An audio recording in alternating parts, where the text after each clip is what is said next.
Hello everyone, welcome back. Today we are doing a deck tech for Winter Cynical Opportunist. Winter is a 4-mana 2/5 human warlock with Death Touch whenever he attacks, mill 3, and then at the beginning of your end step, you may exile any number of cards from your graveyard with 4 or more card types among them. If you do, put a permanent card from among them onto the battlefield with a finality counter on it. Whew, this is just some good old-fashioned Golgari, Delerium, Reanimate. So, why play Winter? Death Touch and 5 Toughness is very awkward to block. Just like, the thing is early game, no one's really going to have a 6/6 that's going to want to be able to trade with him. He's going to attack, he's going to mill 3 card, he enables the deck, and again, 3 cards is no joke, especially when we're only trying to get Delirium, which is 4 cards with different types. You can also be picky with what you exile, so you can kind of like look at your grave pretty much whenever, and then see if you like it. And the best part about him is triggers happen on the end step, so you can set up and then just play Winter kind of whenever you want, and his ability still happens. So here's the game plan. We don't need him to win, right? It's awkward without his mill ability, it's awkward without his reanimate ability, but I mean, at the end of the day, we're still Golgari, reanimate, and just Golgari good stuff, really. So early game, we want to get up our grave set up by playing small dudes, playing some ramp, milling a little bit, trying to fill as much as we can.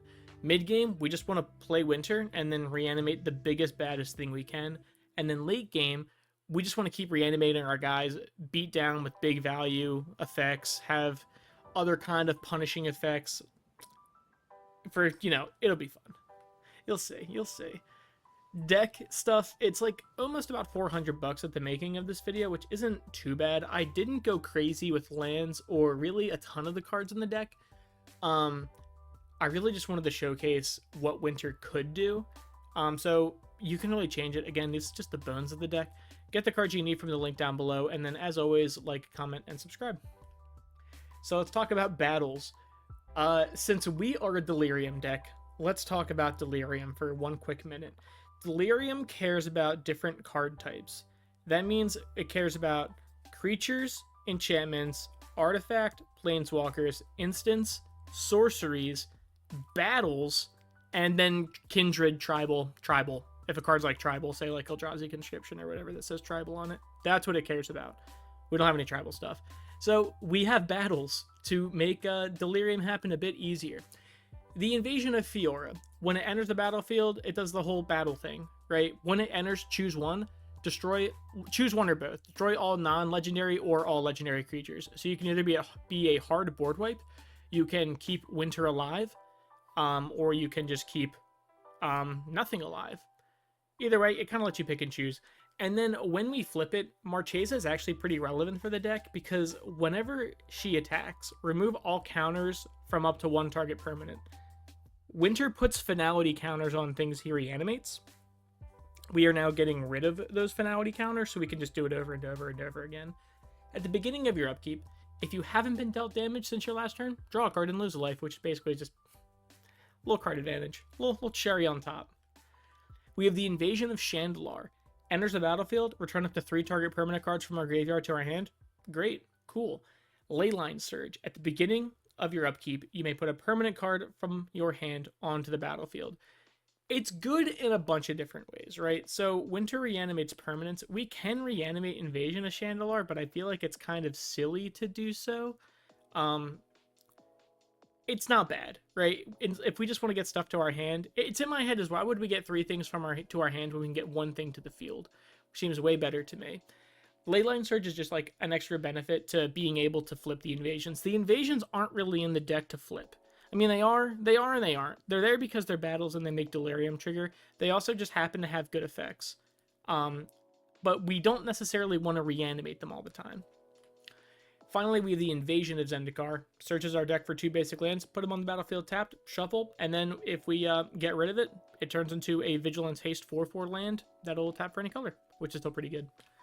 Going into Plainswalkers, this is all we have. We have Grist the Hungering Tide, and Grist is very interesting. As long as Grist isn't on the battlefield, it is a 1/1 insect creature in addition to its other type. So when Grist in the grave, Grist counts as a Planeswalker creature. which is very good because his effect, Winter's effect, cares about exiling as many cards as you want with 4 different card types. When Grist is in our graveyard, it counts as a creature and a planeswalker, which is already like 2 of the things, which is good. We can +1 Grist when we have him on the field though. Make a 1/1 black-green insect creature token, mill a card. If you milled an insect, most likely it isn't. Put a loyalty counter and repeat the process. It's just a good blocker, you know, make a 1/1, good blocker. You may sacrifice a creature. When you do, destroy target creature or planeswalker. That's actually not bad if we do want to fill our graveyard, say if we have other creatures that don't care about dying. And then we can -5 them. Each opponent loses life equal number of creature cards in our graveyard. I'm not going to lie, I don't think that's ever going to happen. And we probably don't even really want that to happen too much, just because we'd rather just keep milling and sacrificing to get rid of stuff we don't like. Anyways, Liliana, Death's Majesty, really good in the deck. When it comes in, we make a 2/2 black zombie, and then we mill 2, right? Or we can just choose to reanimate a creature straight up. I like that way better, but either way, like, the way I look at Liliana, right? We're never going to alter, so don't even worry about it. The way I look at it is she comes in for 5 mana, we reanimate a creature, and then we use that creature to protect her or do whatever mean things that creature reanimated does. And then in the future, we just keep +1ing her, making a 2/2 token that'll block, and then also milling 2 cards for things to reanimate later, which is good. Then we have Ren in 7. Reveal the top 4 cards of your library, put all land cards revealed this way into your hand and the rest into our graveyard. So we're never going to miss a land drop. I playtested this deck a good chunk, and we really do not miss land drops too much. Put any number of land cards from your hand on the battlefield tapped. Don't worry about that ability. -3, make a tree folk with power and toughness equal to the number of lands you control. Very good. Also, it has reach. Don't worry about the minus. We really just like making tree folk with him and then milling a bunch. Because at the very worst, we're just putting 4 lands into our hand, which is still fine. At the very worst, we're milling 4 cards, which is what we want to do anyways. Or we're making a big tree folk blocker with reach. Going into creatures, we have Aftermath, Analysis, enters, mill 3, great. Pay 4, sack it, return all land cards from our grave to the battlefield tapped. Aftermath Analysis is the kind of card that's good early game, and it's good like late game kind of. We want to play Aftermath Analysis, say, before we play Winter. So like we can already, on turn 2, already have a couple cards in the graveyard that we can then maybe Delirium out with Winter almost right away. And then late game, sack it, get a bunch of lands, cool. Archon of Cruelty is crazy. Flying, when it enters the battlefield or attacks, target opponent sacrifices a creature or planeswalker, discards a card, loses 3 life, and then we draw a card and gain 3 life. Whew. Archon of Cruelty is really, really good, and that is a great reanimation target. Ask any modern player. Barrogoyf, 3 mana for a star, 1+ star. Lurgoyf. It's got Death Touch, Lifelink, Power, and Toughness equal to the number of card types among cards in all graveyards, and its toughness is that number +1. When it deals combat damage to a player, you mill that many cards. If you do, you may put a creature card from among them into your hand. So Barrogoyf is great because early game, hopefully it's not just a 0/1 with Death Touch and Lifelink. Ideally, since we have in this deck battles, creatures, instants, sorceries, lands, artifacts, enchantments, and planeswalkers, I guess the highest he could be is an 8/9 Death Touch Lifelink that'll then mill us 8 cards and then give a creature back to our hand. Still really good, and that's like no joke, that's a good threat. Doom Whisperer, Flying Trample, pay 2 life, surveil 2. We can put him in the graveyard, or we set up our draw. It's good either way. Gravebreaker Lamia, enters the battlefield, search your deck for a card, put it into our grave. That's just a tutor. And then spells you cast from your grave cost 2 less, which is nice if we have any kind of abilities in our grave that we might want to do. Haywire Might, when it dies, gain 2, pay 1, sack it, exile target non-creature artifact or non-creature enchantment. Let me make a quick point about Gravebreaker Lamia and Haywire Might. It's important for Delirium that Gravebreaker Lamia is an enchantment creature and that Haywire Might is an artifact creature, because they essentially count for 2. It counts as the enchantment card, and it counts as your creature card. So Gravebreaker Lamia already hits 2 of the 4, which is really good. Haywire Might's the same thing. It counts as an artifact, and it counts as a creature. Hex Parasite. It's an artifact creature, so when it's in our grave, it's still pretty good. However, we can pay X and 2 life, because why pay mana for Phyrexian? Remove up to X counters from target permanent. For each counter removed this way, it gets plus, it doesn't matter. all that matters is we're removing counters from permanents. That's going to get rid of the finality counters that Winter's going to put on stuff. So the finality counter's gone. It can die. We can loop it over again. Lumra, Bellow of the Woods, really good card. Vigilance, Reach, Star, Power, Toughness, equal number of lands. When it enters, mill 4, then return all lands from your graveyard to the battlefield tapped. A little bit of a non-bow, but also not really, because you mill 4, you're getting all the lands back, so we're losing a whole, like, type for Delerium, but we're also ramping so hard, and Lumra now becomes massive. Necron Deathmark, 5/3 for 5 flash artifact creature. Again, the multiple creature and card types is good. When Necron Deathmark enters the battlefield, destroy up to 1 target creature and target player mills 3 cards. What we're going to do is kill one of our opponent's creatures, and then we're going to mill 3 cards, which is good. It's just a little kill spell that works if we mill it. It's good either way. Noxious Gearhulk, artifact creature, enters the battlefield, destroy another target creature. If you do this way, you gain life equal to its toughness. It's just a fun little kill spell. It's a 5/4 with menace. That's kind of no joke, just to have around. But yeah, a kill spell, we get a bunch of life. Great. Nyx Weaver, enchantment creature, reach at the beginning of your upkeep, mill 2. Great, huge. And then we can pay 3 mana. Exile Nyx Weaver, return target card from your graveyard to our hand. So Nyx Weaver is good in a lot of, basically anywhere. It's good in the grave because it's an enchantment creature, which counts for Delirium twice. On the battlefield, it is a reacher, a 2/3 reacher that mills us cards, and then in a pinch and instant speed, we can return target card from our grave to our hand, which is good if we mill something that we can't easily get back. Like, so Winter only hits permanents. We can't get back instants and sorceries, so Nyx Weaver is good for getting back instants and sorceries. Overlord of the Hauntwoods is a brand new card. It has Impending 4. Impending 4 basically means for that 3 mana cost, you can have it enter the battlefield as an enchantment. Not an enchantment creature, just as an enchantment, and you do its ability, and then after basically 4 turns, it becomes a creature. So, it's good. It's good either way. It's kind of just like a weird version of Primeval Titan, but worse. It's still really good, though. It's an enchantment creature even if we mill it. Rakzak the Foulblood at 8 mana, 8/8. Hopefully we're never hardcasting that guy. Flying Trample, pay 2 life, sacrifice another creature, search our library for a card, and put that card into our hand. Rakzak is super great just because we sacrifice a creature, say like Satyr Wayfinder. We don't really care because Satyr Wayfinder isn't a card that we're going to reanimate later anyways, and just hard tutoring for a card is great. Worst case scenario, it's an 8/8 Flying Trample that we just reanimated for free.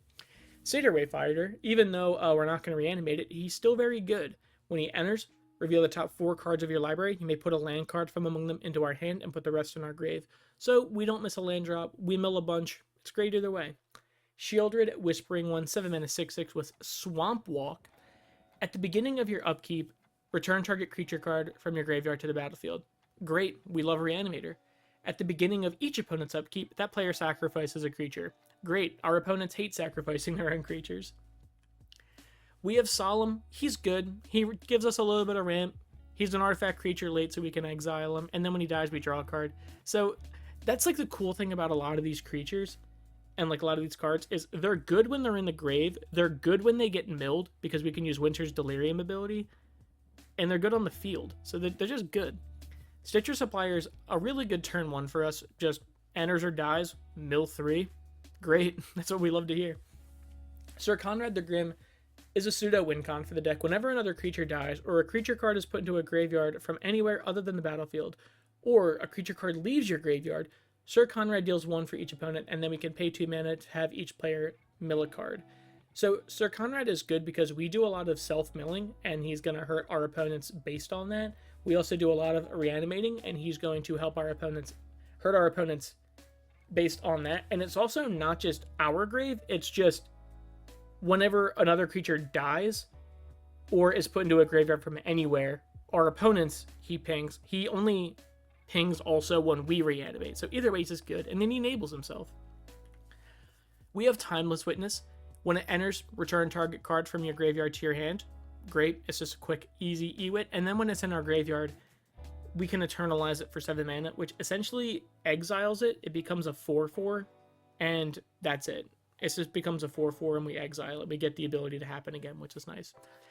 Valgavoth, hopefully I'm pronouncing Valgavoth correctly. The Terror Eater, 9 mana, the big stink from Duskmourn. Flying, lifelink, sacrifice 3 non-land permanents as his ward. That's basically Annihilator. If a card you didn't control would be put into an opponent's graveyard from anywhere, exile it. During your turn, you may play cards exiled with Valgavoth. Sounds like it's like word vomit. If you cast a spell this way, pay life equal to its mana cost rather than its mana value. So it's cool because when an opponent's creature dies or whatever, we can essentially just have the option. It first of all, it gets exiled, and then we just get the option to cast it later by paying life, which is good. We have Vorinclex, the Voice of Hunger, 7/6 trample. When you tap a land for mana, basically you double your lands, and then when an opponent taps their land for mana, that land doesn't end tap. He's a mana doubler for us, and he's arguably a mana halfer for our opponents. There are a lot of big spells in this deck, and I do want to say that when you see these big scary creatures, but remember, we're reanimating these guys for free. So when you see the mana cost of like 9 and 8, we're not hardcasting these guys, or at least we shouldn't be hardcasting these guys. Going into sorceries, we have Agadeem's Awakening. We do have a couple MDFCs in this deck, just like Balaged Recovery, because they're lands when we need them, and then if they get milled, they at least count as sorceries, triggering Delerium at least a little bit. Agadeem's Awakening is relevant for the deck, though. Return from your graveyard to the battlefield any number of target creature cards that have each a different mana cost of X or less. So if we pay X as 3, we can get back a 1-drop, a 2-drop, and a 3-drop for 6 mana, which still isn't that bad, and it's a land on the other side. Balaged Recovery, just return target card from your graveyard to our hand. It's great. It's a tap land on the other side. Breach the Multiverse is super cool. Each player mills 10. For each player, choose a creature or planeswalker card in that player's graveyard. Put those cards onto the battlefield under your control, and then each creature becomes a Phyrexian in addition to its other types. So great for a bunch of different reasons. So 7 mana, we're milling 10 and everyone's milling 10. Then we get the best thing out of everyone's graveyard, and then we get the best thing out of our graveyard at our end step 2, because then we just do Winter's ability. Buried Alive, search our deck for 3 target creature cards, put them in your graveyard, shuffle. This card's great when Winter already exists. So we can just kind of pick what we want. We can get like an enchantment creature, we can get an artifact creature, and then just like whatever we want, and then right away we have the Winter's ability. Incarnation Technique.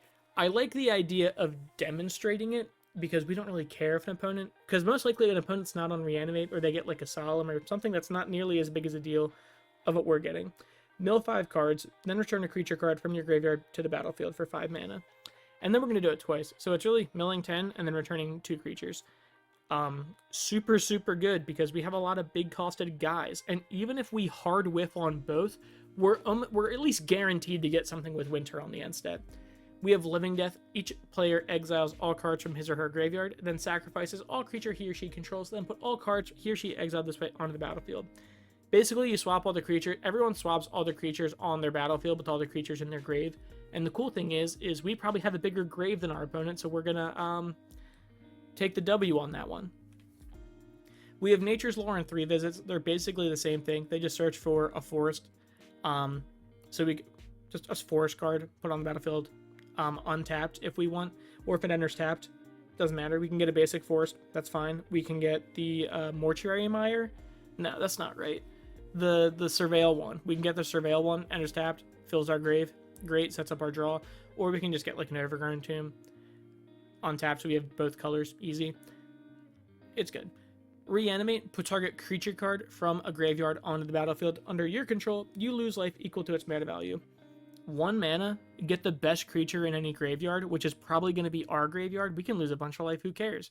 That could like almost be like a turn 2 like Valgoth or whatever. And then the final 2 sorceries we have are Toxic Deluge. As an additional cost, pay X life. All creatures get -X/-X until end of turn. It's a good board wipe. And then Victimize. Choose 2 target creature cards in your graveyard, sacrifice a creature, and then if you do, return those 2 chosen cards to the battlefield tapped. So it's nice to be able to get rid of like a Satyr Wayfinder or like a Stitcher Supplier, and then get back like Valgoth and Vorinclex out of that exchange for 3 mana. So it's nice. Going into instance, we have Assassin's Trophy. Get rid of something we don't like. They can have a basic. Cool. Beast Within, get rid of something we don't like. They can have a beast. Works for me. Cabal Ritual. Add black, black, black to your mana pool. And then if we have Threshold, which is if you have 7 or more cards in your graveyard, you add 5 black. So here's the thing. Cabal Ritual is great because at the very worst, it nets us 1 mana at instant speed. It's like a bad Dark Ritual, right? At instant speed. At the very worst, this is us casting Winter on turn 3, 1 turn early. At best, we're adding 5 black, and then we're essentially getting 3 mana out of that whole exchange, and then casting something big from our hand.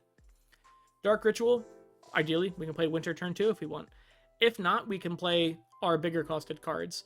It's nice that it's black, black, black, because we can't cast cards like Valgoth or like Archon of Sun's Cruelty, because they're like more pips or whatever. I know Valgoth is probably the better example for that. But, again, it lets us cast them earlier if we don't have them in our grave or whatever. Entomb to just instant speed, search our deck for a card, put it into our graveyard. Great. Grizzly Salvage is super good. Reveal the top 5 cards of your library. You may put a creature or land card from among them into your hand, and then you can put the rest in your grave. It's good. You instant speed. It's basically look at the top 5 cards of your deck, put 1 in your hand and the rest in your grave. The creature or land. Which is really, really good because we want to mill 4 cards off that exchange anyways. And then finally, we have Terra Sunder. We can just use it to pop an artifact or enchantment permanently, and then if it was kicked, we can exile something non-land instead, say like a Plainswalker or a creature. It's good either way. Going into artifacts, we have Arcane Signet because it's just good ramp. We have Bolas's Citadel. That's another good card to cast off Dark Ritual or whatever for the 3 black. Look at the top card of your deck at any time. You may play lands and cast spells from the top of your library. If you cast a spell this way, pay life equal to its mana cost, and then we can tap it, sack 10 non-lands to make each opponent lose 10 life. Bolas's Citadel is great. Basically just lets us cast our spells for free at the cost of our life. This can be dangerous in this deck though, because it can straight up kill us. Crucible of Worlds, we do a lot of milling. So we want to make sure that we have some kind of way we just never miss our land drop, which is nice. Lightning Greaves, toss him on Winter. He can attack right away to mill 3, and then we can reanimate pretty easy. We have Motzilantli. I can't pronounce like any magic card. It's a great door. It's good. 3 mana, tap it, draw a card, discard a card, which is good because if we have a card in our hand that we want to reanimate, say like Valgoth is such a great example because he costs 9, right? And we're probably not going to hard cast that. We'd rather reanimate that. So we can just draw a card and then discard Valgoth, put him in the grave to reanimate later. And then we can pay 4 mana, tap it, and then transform it if we have Delerium. And then we get Fathomless Descent. Add X mana of any one color, where X is the number of permanent cards in our graveyard. I'll tell you, that's going to be a lot. We have Portal to Phyrexia as another great reanimation target to hit. When it enters the battlefield, each opponent sacrifices 3 creatures. At the beginning of our upkeep, put a creature card from any graveyard onto the battlefield under our control. It's a Phyrexian. It's great. We can seal our opponent's creatures. Ideally, we can like reanimate a Vorinclex or Valgoth or Archon or Shieldred or whatever. Power Conduit. Weird card. Pay 2 mana, tap it. Choose 1. Sorry, remove a counter from a permanent you control and then choose 1. Put a charge counter on target artifact. We're not doing that. We're really just going to put a 1/1 counter on target creature. This is another good example of a card that's just remove a finality counter from something. So the way you can even look at it is like, okay, we reanimate Valgoth. I think we can just tap it, remove the finality counter on Valgoth, and then just put a 1/1 counter on him instead. And now he's like, what, like a 10/10 lifelink, whatever, dude. Soul Ring is Soul Ring. It's just good. Talisman of Resilience, I'm sorry.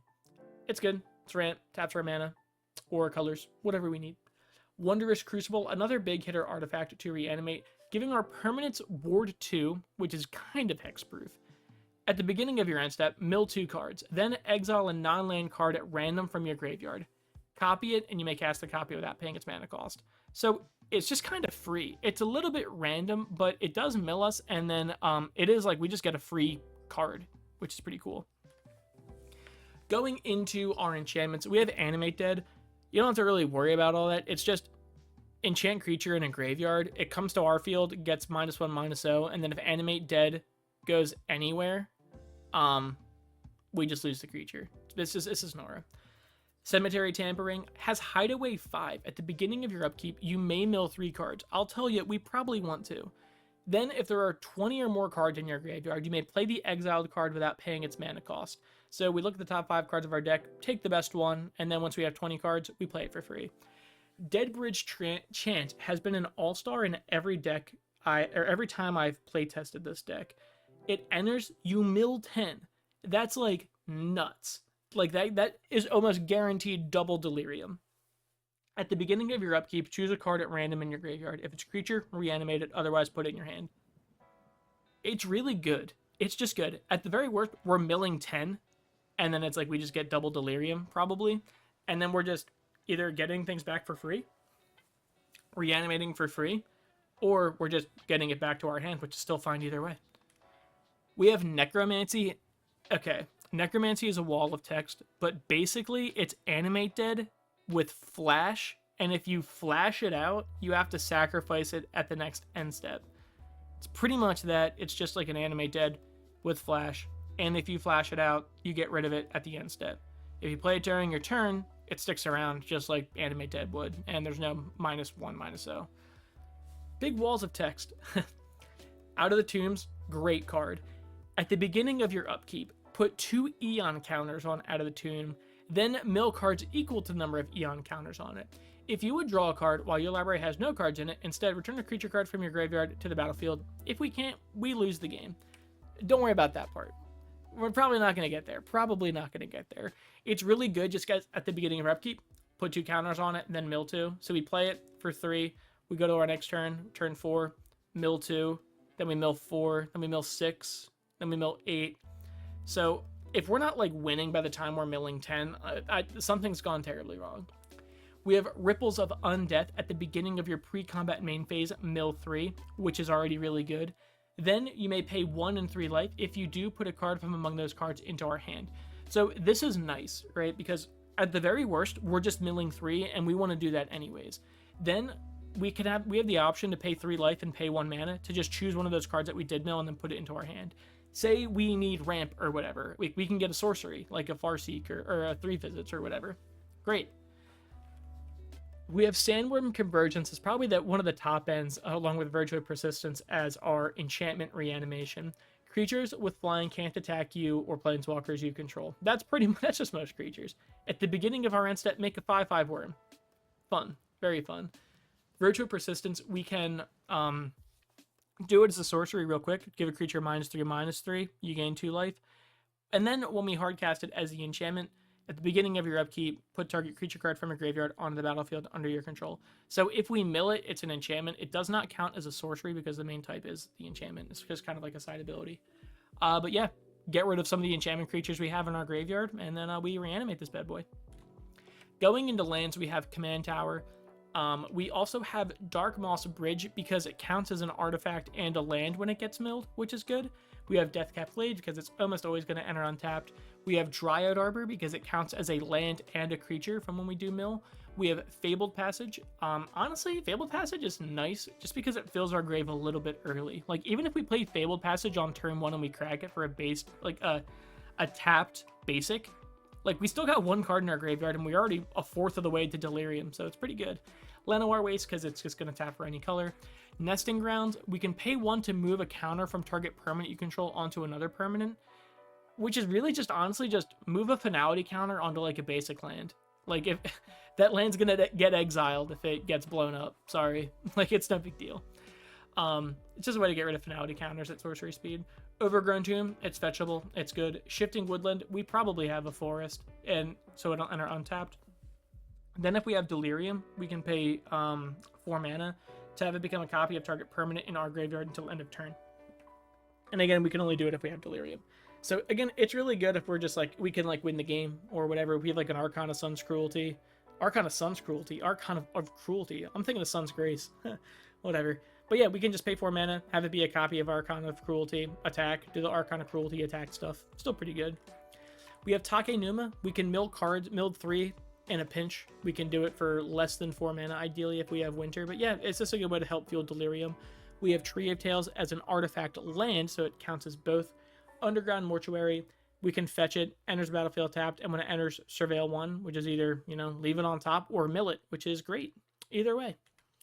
Undergrowth Stadium to almost always enter untapped because I build these decks assuming we have 3 opponents in a pot of 4, so it's going to enter untapped usually. Valgoth's Lair, I can't pronounce his name, Valgoth's Lair. It's an enchantment land, which is nice, so when it's in our grave, it counts as an enchantment. And a land, it's hexproof. When it enters battlefield, it enters tapped, and as it enters, choose a color, and then you can just tap it for the chosen color. We're a 2-color deck, so it hardly matters. If you want to be super technical, I guess you can say tap it for black, because I think we're more black heavy. Vault of Whispers is just an artifact land. And then the final land we have is Wounded Cemetery, because we're almost always going to have a swamp or a forest, because we ramp very hard in this deck. We also have 10 forest and 10 swamp, totaling us out to be 36 lands, 38 if we include MDFCs. And that's it. Thank you guys for watching. Get all the cards you need from the link right down below, and then like, comment, and as always, remember to subscribe to the channel. It helps me out, and I always appreciate it when you guys do. Thank you guys for watching, and I'll see you next time.